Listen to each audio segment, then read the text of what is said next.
Stop setting goals. That's not what this video is about. If you clicked on this video, you probably have some big, hairy, audacious goals that you want to achieve for yourself. I'm not here to tell you to stop dreaming or to stop setting goals even. But it seems that every time I make these big, incredible goals, it just seems that my mental health decays each and every single time. Whether it's to lose 15 pounds I gained over the pandemic, or to make 100 straight free throws, or to make the next Facebook app, it's like my psyche just chips away every time. Yup, this is me. I made this. And look, the thing is, goals aren't bad. In fact, they're great, especially to know your progress and to know where you're headed. So if goals aren't bad, but are chipping away at my mental health, I think the question that we need to be asking is why? And I think it's because of two words: cognitive dissonance. Yes, cognitive dissonance, a big word, I know, but it's basically a gap. And in fact, the actual definition is it refers to the mental conflict that occurs when a person's beliefs and behaviors do not align. So this is according to Medical News Today. And it looks a little bit like this. Let's say one of your goals for the year is being in better shape. Let's make it a SMART goal. So let's say I am going to lose 15 pounds in 3 months. You start off really strong, or consistent for almost a week, then the weekend comes, your friend invites you to go out and you haven't seen them in forever, so you tell yourself, that's fine, I was consistent this week, I can take tomorrow off.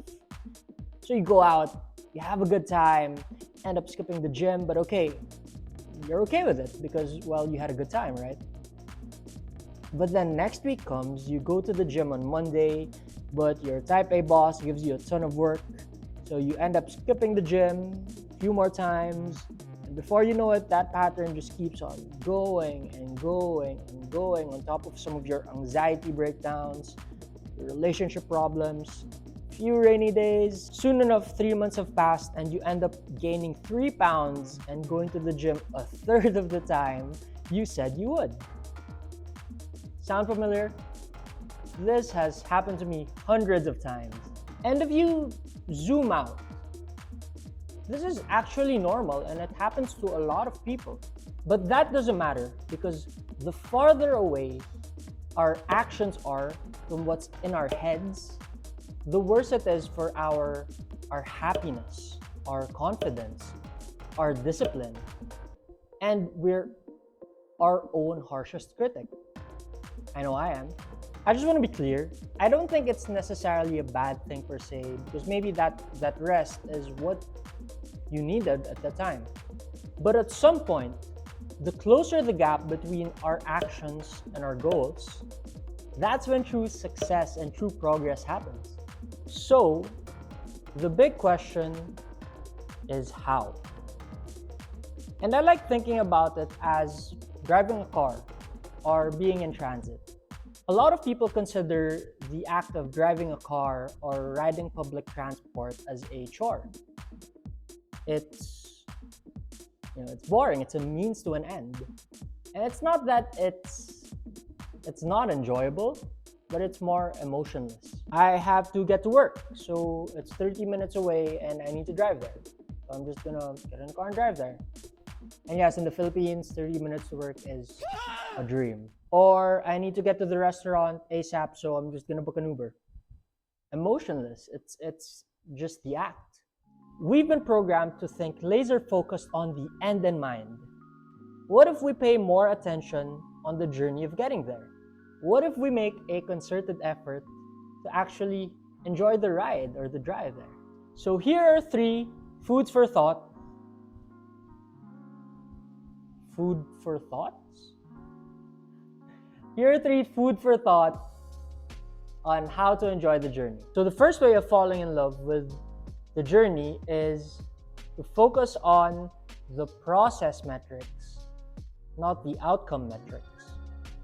SMART goals, OKRs, dreams. We've been so conditioned to think with the end in mind. And what happens is we start thinking in terms of binary terms. Did I lose weight or not? Did I get her number or not? Did I finish this task or not?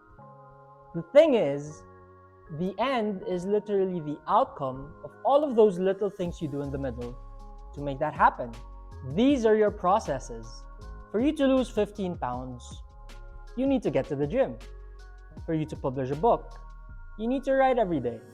For you to hike a mountain, you need to take it one step at a time. And for you to get her number, well, maybe you should think of some banter beforehand instead of just creeping her out, right? So instead of making your success metric to lose 15 pounds, which is an outcome metric, what if you make it going to the gym 4 times per week, which is a process metric?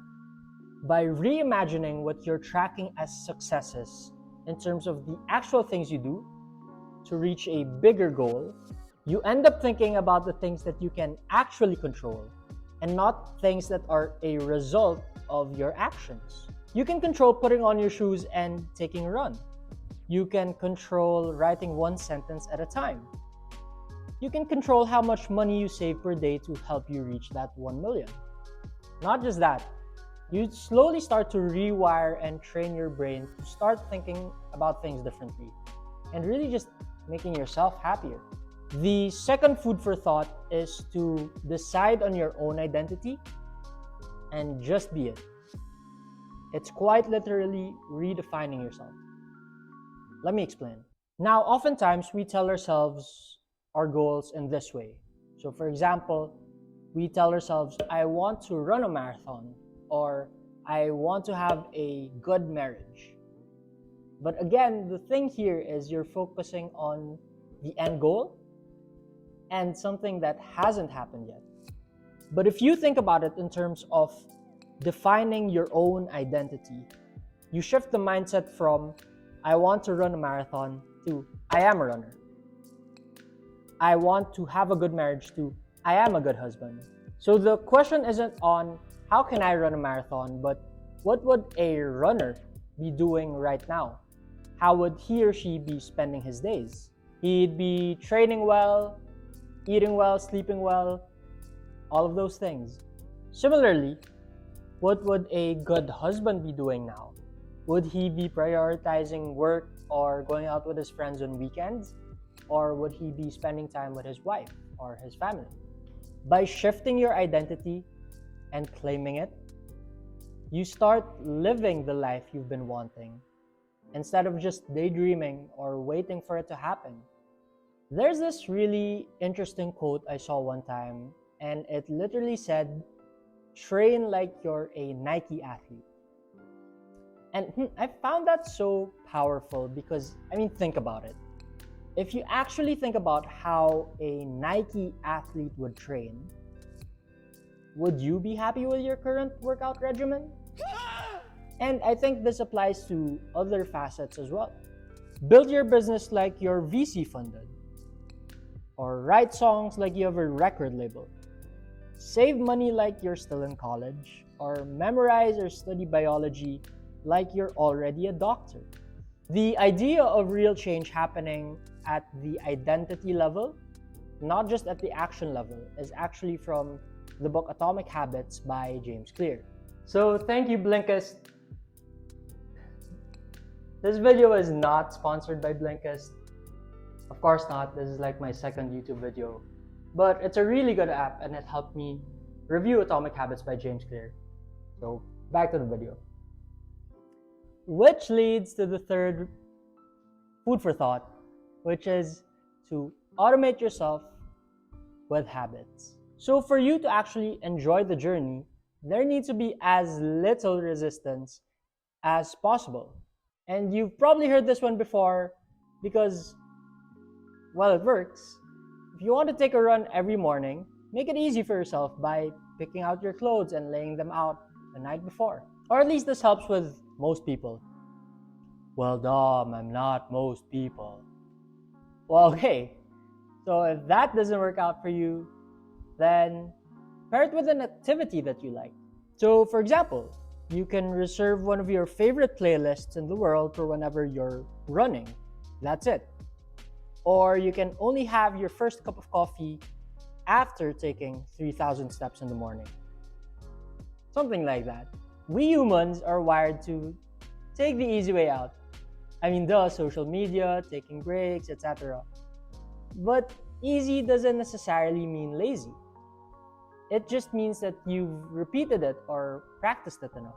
After some time, if you're able to do a certain thing enough, it quite literally becomes as close to automatic as humanly possible. Just see, take 100 free throws every day and tell me how your shot looks after 2, 3, 4 weeks. Same goes for writing 1 page per day or reading 2 pages per day.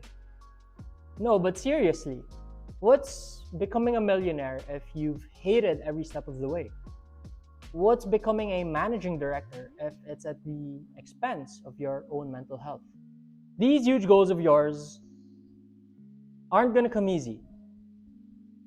But if it's worth it, I hope you end up enjoying the climb. I enjoyed making this video, and it's part of my process and my journey. I'll see you in the next one.